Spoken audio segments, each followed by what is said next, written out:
Bienvenidos al día 9 del Catecismo en un año. Hoy seguimos con nuestro recorrido por el Catecismo de la Iglesia Católica y entramos en uno de los capítulos más profundos. Cómo Dios se ha dado a conocer a la humanidad, paso a paso, hasta llegar a la plenitud de Cristo.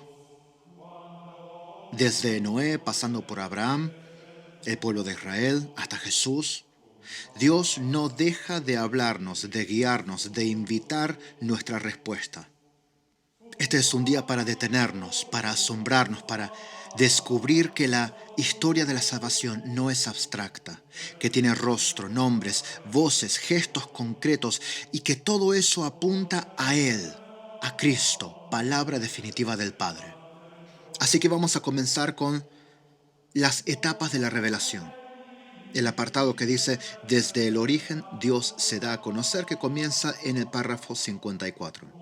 Dios, creándolo todo y conservándolo por su verbo, da a los hombres testimonio perenne de sí en las cosas creadas. Y queriendo abrir el camino de la salvación sobrenatural, se manifestó además personalmente a nuestros primeros padres ya desde el principio. Los invitó a una comunión íntima con Él, revistiéndolos de una gracia y de una justicia resplandecientes.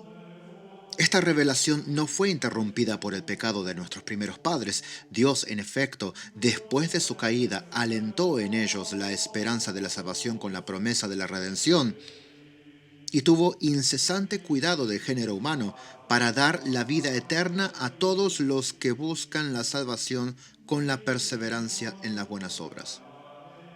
Y acá cita la plegaria eucarística número 4 del misal romano que dice, cuando por desobediencia perdió tu amistad, hablando del hombre, no lo abandonaste al poder de la muerte, reiteraste además tu alianza a los hombres. Dios no es un relojero que crea y se desentiende.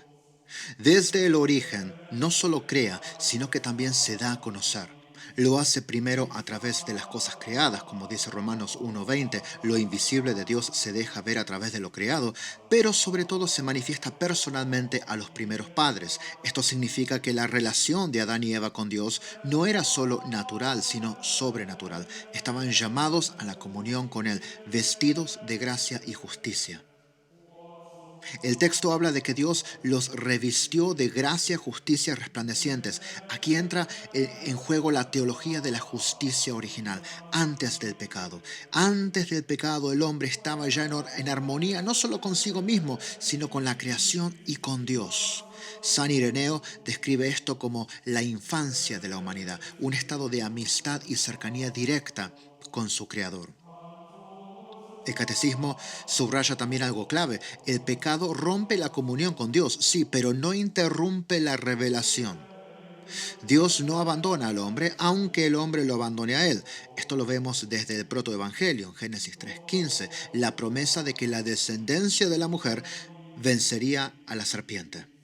La historia de la salvación es justamente eso, el seguimiento de un Dios que no deja de buscar al hombre. San Agustín lo resume en sus confesiones cuando dice, nos hiciste, Señor, para ti, y nuestro corazón está inquieto hasta que descanse en ti. El catecismo nos dice que Dios alentó la esperanza de la salvación con la promesa de la redención. Acá hay una lección fundamental. El cristianismo no empieza en el Evangelio según San Mateo, sino en el Génesis. Desde el momento mismo de la caída, Dios pone en marcha su plan de rescate. Y repasemos un poco la plegaria eucarística 4 que acabamos de leer, que nos recuerda brillantemente que cuando por la desobediencia el hombre perdió la amistad de Dios, Dios así todo no lo abandonó al poder de la muerte. El punto central para nosotros hoy entonces es este. Ningún pecado es lo suficientemente fuerte como para hacer callar a Dios. Él sigue hablando, sigue saliéndonos al encuentro, incluso cuando lo rechazamos. La revelación es como un río, puede encontrar obstáculos, pero nunca se detiene. Pasamos entonces a la alianza con Noé, parte de esta revelación incremental de Dios al hombre a lo largo de la historia. Y empezamos en el párrafo 56. Una vez rota la unidad del género humano por el pecado, Dios decide desde el comienzo salvar a la humanidad a través de una serie de etapas. La alianza con Noé después del diluvio, que vemos en Génesis 9:9, expresa el principio de la economía divina con las naciones, es decir, con los hombres agrupados según sus países, cada uno según su lengua y según sus clanes. Este orden, a la vez cósmico, social y religioso, de la pluralidad de las naciones, como el apóstol San Pablo lo detalla en Hechos 17, 26 a 27, está destinado a limitar el orgullo de la humanidad caída que, unánime en su perversidad, como dice Sabiduría 10.5, quisiera hacer por sí misma su unidad a la manera de Babel. ¿Recuerdan la Torre de Babel? Pero a causa del pecado, el politeísmo, así como la idolatría de la nación y de sus jefes, son una amenaza constante de vuelta al paganismo para esta economía aún no definitiva. La alianza con Noé permanece en vigor mientras dura el tiempo de las naciones hasta la proclamación universal del Evangelio. La Biblia venera algunas grandes figuras de las naciones, como por ejemplo Abel el justo o el rey sacerdote Melquisedec, que aparece mencionado en Génesis 14:18, figura de Cristo, como dice Hebreos 7:3, o los justos Noé, Daniel y Job, como se menciona en Ezequiel 14:14. De esta manera, la Escritura expresa qué altura de santidad pueden alcanzar los que viven según la alianza de Noé en la espera de que Cristo reúna en uno a todos los hijos de Dios dispersos, como lo declara Juan 11:52. Así que aquí vemos que después del diluvio, cuando todo parecía que estaba perdido, Dios vuelve a tender un puente con la humanidad. La alianza con Noé es como un nuevo comienzo, un pacto que no se rompe, que atraviesa los siglos, que abarca a todas las naciones, a todos los pueblos, incluso a los que todavía no conocen el nombre de Cristo. El catecismo dice que esta alianza marca el inicio de la economía divina de las naciones. ¿Qué significa eso? Que Dios no dejó al hombre librado a la deriva.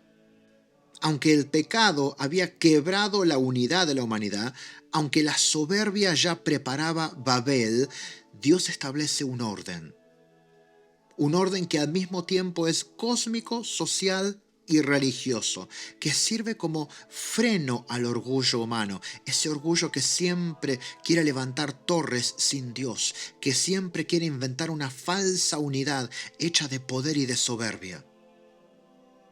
San Agustín lo explica con claridad en su obra La ciudad de Dios, diciendo que hay dos ciudades que corren a lo largo de la historia, la ciudad de Dios y la ciudad del hombre. Y Babel es la expresión máxima de esa ciudad fundada en el orgullo, pero Noé es la señal de que Dios no abandona a los suyos. Por eso esta alianza permanece en vigor hasta que se cumpla el tiempo de las naciones, como dice Lucas 21:24. La Biblia reconoce algunas figuras que aún fuera del pueblo de Israel brillaron en santidad, como ya lo vimos en el catecismo recién, lo que acabamos de leer. Abel el justo, Melquisedec, prefigura de Cristo como sacerdote eterno, los justos Noé, Daniel y Job. Con esto la Escritura nos dice que la gracia de Dios nunca estuvo ausente, nunca estuvo limitada por fronteras y que incluso fuera del pueblo escogido por Dios, fue preparando a la humanidad para la plenitud de los tiempos. Y todo esto converge en un punto, que un día Cristo iba a reunir en uno a todos los hijos de Dios dispersos. La alianza con Noé es como un arco tendido sobre la historia, desde el diluvio hasta el Evangelio, como un arco iris que recuerda que la misericordia de Dios es más fuerte que el pecado del hombre. El mensaje acá es muy claro. Aún en medio de la corrupción, de la idolatría, de la soberbia de las naciones, Dios nunca le soltó la mano al hombre. La alianza con Noé es prueba de que siempre hubo esperanza, de que la humanidad nunca quedó fuera de los planes de Dios. Pasamos ahora entonces a la alianza con Abraham. Párrafo 59. Para reunir a la humanidad dispersa, Dios elige a Abraham, llamándolo fuera de su tierra, de su patria y de su casa, como dice Génesis 12:1, para hacer de él Abraham, es decir, el padre de una multitud de naciones, como vemos en Génesis 17:5. En ti serán benditas todas las naciones de la tierra. El pueblo nacido de Abraham será depositario de la promesa hecha a los patriarcas, el pueblo de la elección, como dice Romanos 11:28, llamado a preparar la reunión un día de todos los hijos de Dios en la unidad de la iglesia.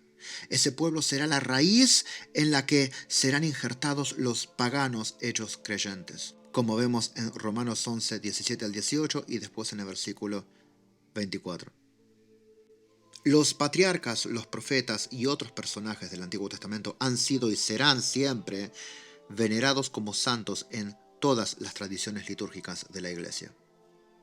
Así que después de la dispersión de Babel y de la fragilidad de las naciones, Dios da un paso decisivo en su plan de salvación. Dios llama a un hombre concreto, Abraham. Lo llama a salir de su tierra, a salir de su patria, de la seguridad de su casa, de su familia. Lo arranca de lo conocido para hacerlo padre de algo muchísimo más grande, padre de una multitud de naciones. En esa elección Dios está poniendo la piedra fundamental en la historia de la salvación.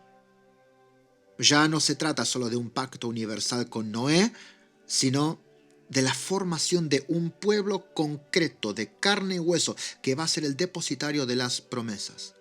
El pueblo de Israel, nacido de Abraham, es el pueblo de la elección. No porque sea el más fuerte o el más lindo o el más numeroso o el más poderoso, sino porque Dios quiso elegirlo como instrumento para bendecir a toda la humanidad. Punto. San Pablo lo explica con claridad en la carta a los romanos. Israel es la raíz, y en esa raíz van a ser injertados los paganos que crean en Cristo, como lo somos nosotros. Es más, él dice que nosotros somos ramas injertadas en el tronco original que es Israel. Es decir, vos y yo, nosotros también estamos en esa promesa. En Abraham, todos los pueblos de la tierra están llamados a la bendición, porque en su descendencia, que es Cristo, como dice Gálatas 3:16, se cumplen todas las promesas. Fíjate el detalle acá. Abraham no es solo un personaje del pasado. Para la iglesia, los patriarcas, los profetas y los grandes justos del Antiguo Testamento son santos. Por eso los nombramos en la liturgia. Por eso son memoria viva de cómo Dios fue preparando paso a paso la historia que culmina en Jesucristo.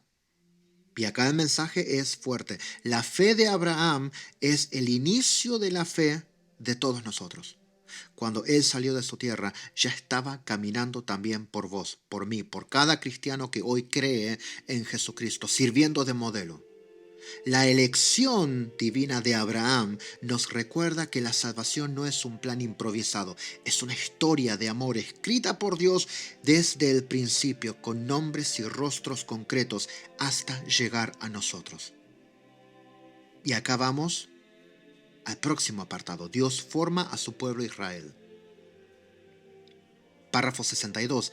Después de la etapa de los patriarcas, Dios constituyó a Israel como su pueblo, salvándolo de la esclavitud de Egipto. Estableció con él la alianza del Sinaí y le dio por medio de Moisés su ley para que lo reconociese y le sirviera como al único Dios vivo y verdadero, Padre providente y juez justo, para que esperase al Salvador prometido. Israel es el pueblo sacerdotal de Dios sobre el que es invocado el nombre del Señor, como dice Deuteronomio 28:10, entre otros lugares. Es el pueblo de aquellos a quienes Dios habló primero, como dice la oración universal número 4 del misal romano en el Viernes Santo, Pasión y Muerte del Señor. El pueblo de los hermanos mayores en la fe de Abraham, como vemos, como dijo el Papa Juan Pablo II en el discurso de la sinagoga ante la comunidad hebrea de Roma, el 13 de abril de 1986. Por los profetas, Dios llama al pueblo a la esperanza de la salvación, en la espera de una alianza nueva y eterna destinada a todos los hombres, y que será grabada en los corazones. Los profetas anuncian una redención radical del pueblo de Dios, la purificación de todas sus infidelidades, una salvación que incluirá a todas las naciones. Serán sobre todo los pobres y los humildes del Señor quienes mantendrán esta esperanza. Las mujeres santas como Sara, Rebeca, Raquel, Miriam, Débora, Ana, Judith y Esther conservaron viva la esperanza de la salvación de Israel. De ellas, la figura más pura es María. Después de Abraham, Dios sigue escribiendo su historia de la salvación y ahora da un paso más decisivo. Él forma un pueblo. Ya no se trata solo de un hombre y su descendencia, sino que ahora es toda una nación que experimenta en carne propia la mano poderosa de Dios. Israel nace en el crisol de la esclavitud de Egipto y Dios lo rescata con brazo fuerte y con portentos para mostrar que Él es quien salva. En el Sinaí, el Señor establece la alianza y le entrega la ley mosaica, por medio de Moisés.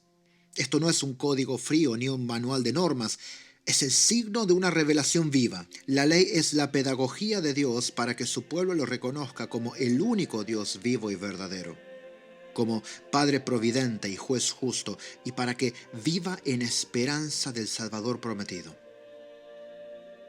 Israel no es un pueblo cualquiera, es el pueblo sacerdotal. Eso lo vemos en Éxodo 19:6. Consagrado de entre las naciones, el pueblo sobre el que Dios invocó su nombre. San Juan Pablo II, en su histórico discurso en la sinagoga de Roma, llamó a Israel nuestros hermanos mayores en la fe. Y es verdad. A ellos Dios les habló primero, a ellos les confió las promesas, a ellos los eligió como primicia de lo que después alcanzaría a toda la humanidad. Por eso envió a los profetas, para mantener viva la esperanza. Ellos anunciaron una alianza nueva y eterna, como dice Jeremías 31, 31, 34, que ya no estaría escrita en tablas de piedra, sino en los corazones. Anunciaron que Dios mismo purificaría las infidelidades de su pueblo y que la salvación se abriría a todas las naciones. El profeta Isaías también lo dijo con fuerza. El siervo de Dios, hablando de Jesús, sería luz a las naciones, dice Isaías 49:6.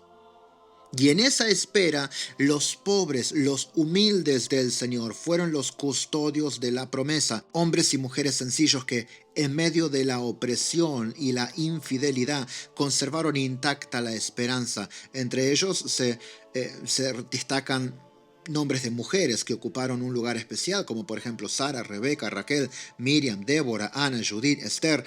Y obviamente la cima de todas ellas, María, la Madre del Señor. La Virgen es la flor más pura de Israel, la hija de Sión, en quien todas las promesas encuentran su cumplimiento. El mensaje acá es claro, nuevamente, Dios no improvisa. La formación de Israel no fue un capricho histórico, sino el camino pedagógico que preparó la venida de Cristo. En esa historia de un pueblo elegido se iba gestando el nacimiento de la iglesia. Israel es la raíz. María es el brote más hermoso y Cristo el fruto que salva al mundo. Vamos ahora a Jesús, el mediador y la plenitud de toda la revelación. Y acá vamos al apartado que dice: Dios ha dicho todo en su verbo. Párrafo 65. Y comienza citando la carta a los Hebreos, capítulo 1, versículos 1 al 2, que dice: muchas veces y de muchos modos habló Dios en el pasado a nuestros padres por medio de los profetas. En estos últimos tiempos nos ha hablado por su Hijo. Cristo, el Hijo de Dios hecho hombre, es la palabra única, perfecta e insuperable del Padre. En Él lo dice todo. No habrá otra palabra más que esta. San Juan de la Cruz, después de otros muchos, lo expresa de manera luminosa, comentando justamente en su comentario de Hebreos 1, 1 al 2, porque en darnos como nos dio a su Hijo, que es una palabra suya que no tiene otra, todo nos lo habló junto y de una vez en esta sola palabra. Porque lo que hablaba antes en partes a los profetas ya lo ha hablado todo en Él. dándonos al todo, que es su Hijo. Por lo cual, el que ahora quisiese preguntar a Dios o querer alguna visión o revelación, no solo haría una necedad, sino haría agravio a Dios, no poniendo los ojos totalmente en Cristo sin querer otra alguna cosa o novedad.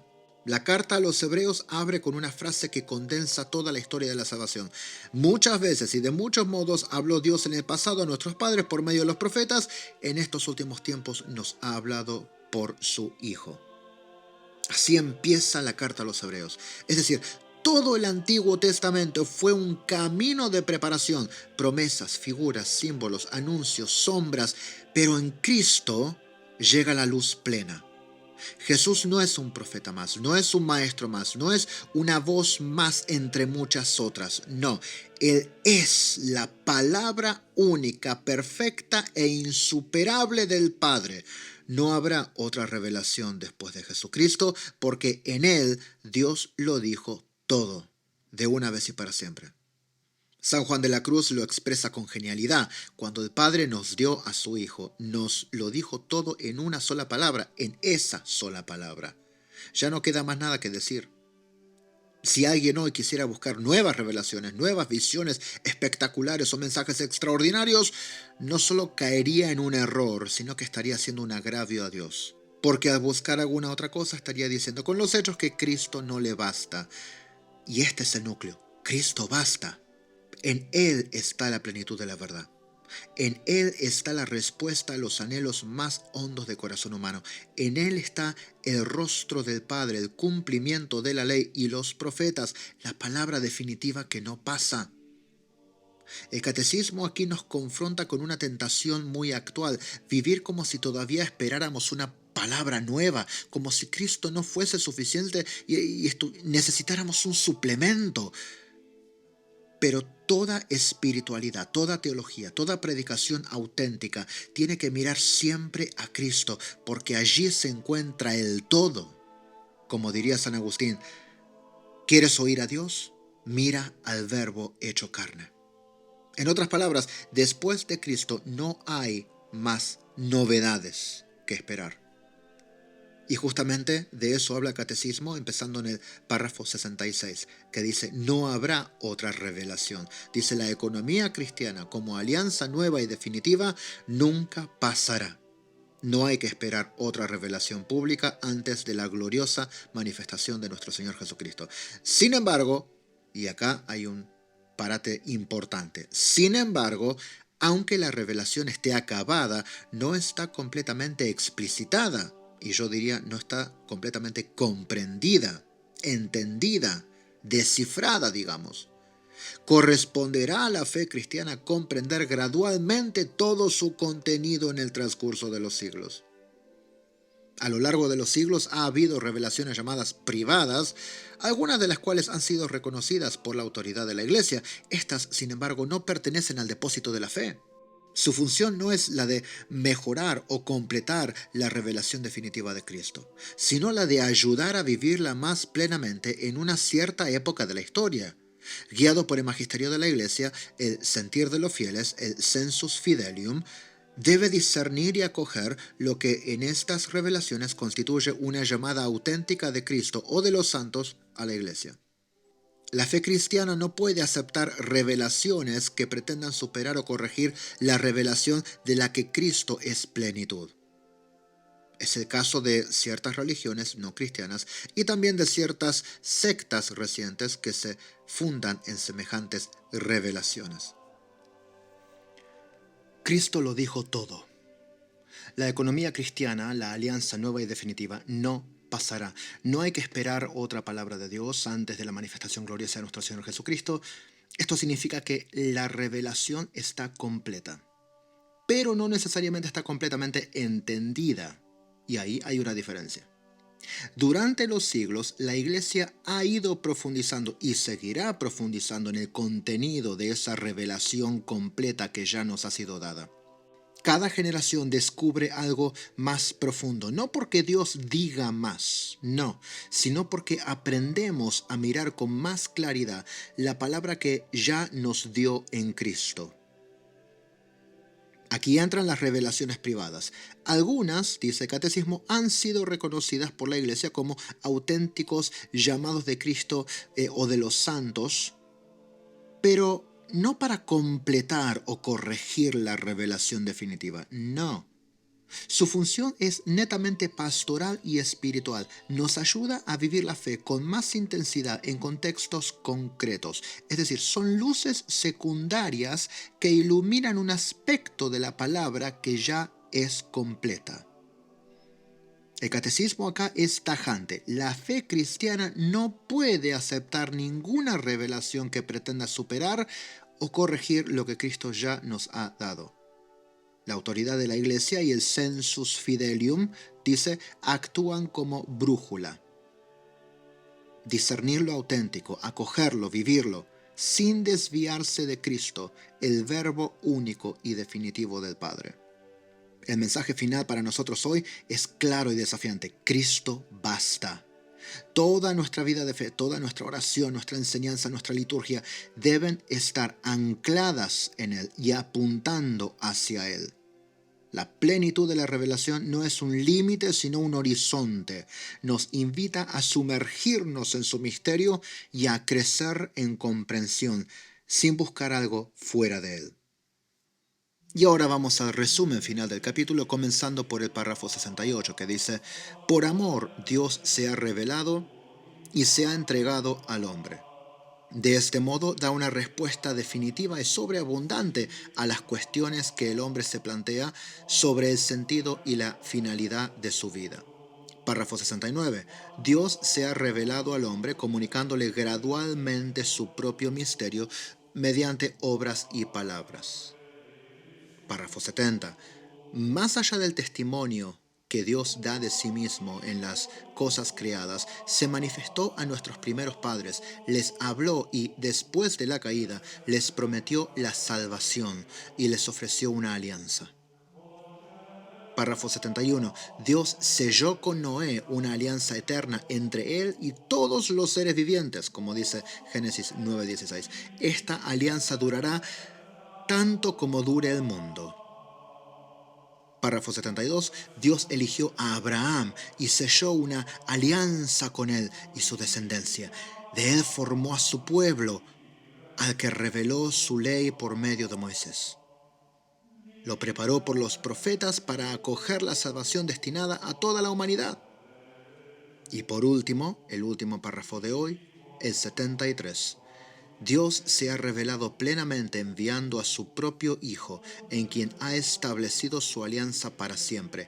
El Hijo es la palabra definitiva del Padre, de manera que no habrá ya otra revelación después de él.